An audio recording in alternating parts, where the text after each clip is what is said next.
সারদান হলে রয়েছে সূর্য, চন্দ্র এবং অন্যান্য গ্রহের উপর ভিত্তি করে অ্যাস্ট্রোনমিক্যাল থিমস। আর ইস্টার্ন হলটি বিভিন্ন মূর্তি দিয়ে সাজানো। পুরো জায়গাটা যে কি সুন্দর তা বলে বোঝানো যাবে না। ক্যামেরা একদমই জাস্টিস করেনি। ক্যামেরাতে আমি এর সৌন্দর্য একদম বন্ধ করে রাখতে পারিনি। এর সৌন্দর্য উপভোগ করতে হলে নিজের চোখে দেখতে হবে। পাটায়া ঘুরতে এলে কিন্তু এই স্যাংচুরি অফ ট্রুথ অবশ্যই তোমরা দেখতে এসো। এটাকে কোনোভাবেই মিস করা যাবে না।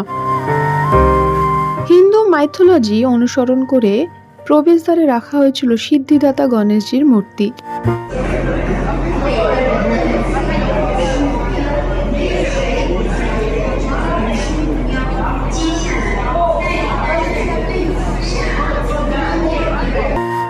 ইংলিশ স্পিকিং গাইডের গ্রুপ। তোমাদের কাছে যদি সময় থাকে তাহলে অবশ্যই গাইড নিয়ে এই প্রাসাদটা ঘুরে দেখো। People, when they have too much, can sometimes be troublemakers. But if we have the control, we can drink moderately. Anything is moderately for as long as it's beyond our control. প্রবেশ মূল্যের 500 বাটের মধ্যেই গাইডের cost included থাকে। পরিবারকে সম্পূর্ণ এবং সবথেকে বেশি ইম্পর্টেন্স দেওয়া উচিত।